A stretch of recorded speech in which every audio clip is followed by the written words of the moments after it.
I was right. You're right. Well done, Ruth. And I paid for it. Said she laughingly.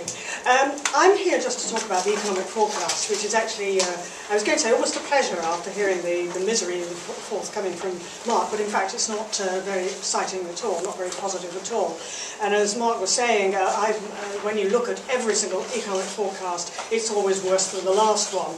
And I'm sure that the figures I put here today, and I hope you've got the handout in front of you, I'm sure they'll turn out to be worse than I've put down. Or at least put it this way, I think the bias is towards the negative, to use a technical term. And it does seem to me that various forecasters are almost vying with each other to be as gloomy as possible. I was interested to see Mervyn King when he was talking about his latest forecast at the time of the November inflation report, and I think he was asked what he thought really would happen, not least of all in the Eurozone, of course, which does have all these implications for us, and he said he really didn't know. Well, I think he gets 10 out of 10 for honesty, because I suspect if anybody knows what's going to happen to the Eurozone, and it's all its implications for us, they're not telling the truth. I noticed this morning too that the OECD is telling us that we may have no growth in the final quarter of this year, and indeed may go into some sort of mild recession in the first half of next year. And they'll be coming out with some numbers, no doubt, and they'll probably show very, very little growth in 2012. But numbers can only be illustrative, let's be honest about this, but we know that the situation is very grim, and I quite agree with Mark that there are implications for the public finances are serious. But just to go through the figures, after all, one has to go through these rituals, and no doubt the Treasury and the Office of Budget Responsibility will be taking them very seriously. I put here the first little graph there, just shows that very soon actually after the March forecast, the numbers began to come in much more negatively than the OBAR forecast. So they were forecasting an increase in the first quarter this year of 0.8. Lo and behold, when it came in, it came out at plus 0.5, and it's now been revised down to plus 0.4. And they expected growth in the second quarter to be about 0.5%, but thanks to the royal wedding and various other excitements, there was hardly any growth in that quarter at all. And well, the growth in the third quarter did come in at 0.5%, much as forecast. But if really there is very little growth in the fourth quarter, yet again the OBR was expecting growth of over 0.5%, then their forecast for the year of 1.7% clearly is going to be missed, and the consensus is now that we'll be lucky to get 1% growth this year, if that. And if there is no growth, or even negative growth, for goodness sake, in the fourth quarter, 0.9, 0.8. But we all know, again, Matthew mentioned the fact that I've been in all these biblical names, it's very confusing. That I had been in the civil service, and one of my jobs was I was in the Central Statistical Office at one point. And the thing is that we all know that these numbers get very revised. But I think the consensus view is we might get 1% for this year. And the consensus is still that it might be 1% for next year, although obviously, as I've said already, the risks are very much on the downside. But it's not just that the March forecast was undershot very quickly. It was actually the composition of the components behaved really quite differently from what the OBR's magic model was saying in March. They took the view that there would be some growth, perhaps of 0.5% in household consumption this year. But in fact, the first 3 quarters of the year have been very negative. There was actually falls in the first and second quarters. The third quarter was pretty flat, but you can't expect much growth in the fourth quarter for all sorts of reasons. And it looks now as though household consumption will have actually fallen by about 1% this year.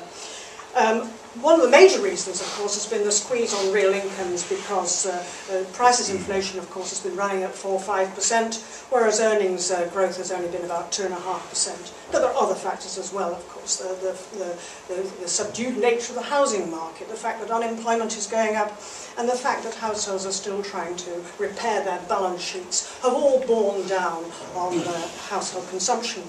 And the problem is, of course, that household consumption is 60% of GDP. It's very sizable.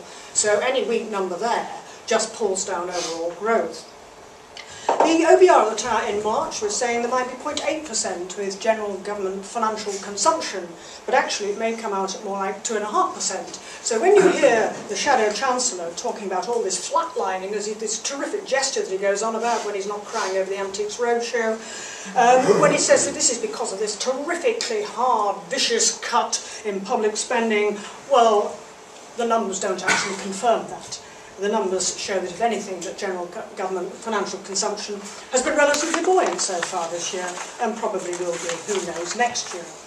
And then the OBR was very optimistic about fixed investment.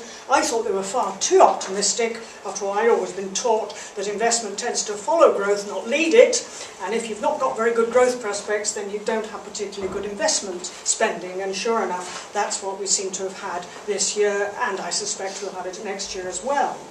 Stock building, well, it's been much more positive, or depending on how you look at it, of course, than the OBR expected in March. And net trade, well, net trade has done relatively well this year. In fact, there's quite a nice rebalance in the economy, particularly in the first half of the year. But with the Eurozone looking as though it's going well and truly into recession again, as we've been told over and over again, after it is still our biggest market, then I suspect next year we won't get such a helpful contribution to GDP from net trade as we had this year. And indeed our other big export market, United States of America, that doesn't seem to be growing terribly well either. But at least it's doing better than the Eurozone, but I was going to say nearly everything is doing better than the Eurozone.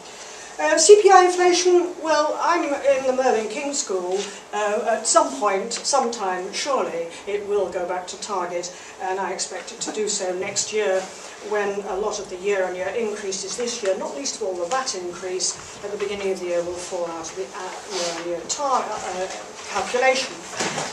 Now, moving on, because I know Matthew wants to push on very quickly with this, just the tables 2 and 3, I just say this, that it's not just what I call the short-term forecast that we'll be looking at, in other words, over the next 18 months or so, but the other thing I will be looking out for is whether the OBR actually downgrades its long-term, its trend growth, its trend output growth. I think they've been relatively optimistic. They were talking up to 2013 Q4 that the trend output growth was 2.35%, falling back to 2.10% from 2014 Q1. Well, they're assuming in there that trend productivity growth is about 2%. Well, it hasn't been quite 2%, it's been more like 1.5%. So I wouldn't be surprised if they slightly downgrade that. That has all sorts of implications, of course, for the medium-term forecast and, of course, for the public finances.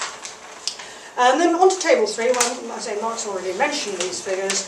It looks as though this year, the time of March budget, they were estimating that public sector borrowing this year would be at about 122 billion, which is about 8% of GDP. I think it's absolutely extraordinary that we're regarded as a safe haven by the markets, but we do appear to be. But it'll probably come in more like 129, 130 billion. And next year, I noticed in my City AM this morning that the markets are very much looking at more like 117 billion for next financial year rather than 101. So the thing is that the forecasts are slipping all the time. And again, we're turning on to the final page. The $100 question already hinted at by the previous speaker is whether the Chancellor will be able to hit his fiscal mandate, which is, of course, eliminating the structural budget by the end of a 5-year rolling forecast period. So it's quite convenient because it does actually roll forward. So earlier in this year, it was financial year 2015 that you hit that particular target. But as we move on, it'll go to 2016, possibly 2017, and so on and so forth. At the time of the March budget, the OBR was saying it'd be fine, you'd actually hit that target in 2014. I suspect what we'll see tomorrow is it'll be hit perhaps in 2015 or possibly 2016, who knows. But I'm almost certain that that particular target, when it's hit, will be rolled on, to use the Treasury's favourite phrase. But of course, I mean, the Chancellor doesn't just have his fiscal mandate, he does have something called a supplementary target, which is focused on public sector net debt, actually getting that falling as a percentage of GDP at a fixed date in 2015. And that will be very interesting to see if the OBR thinks we'll be satisfied. That, to me, is actually the constraining mandate. It's not the fiscal mandate itself, it's actually the supplementary target based on debt as a percentage of GDP. So as far as I'm concerned, those are the things I'll be looking out for tomorrow, and I think we will all feel much more depressed afterwards than we do even now. Thank you. Thank you.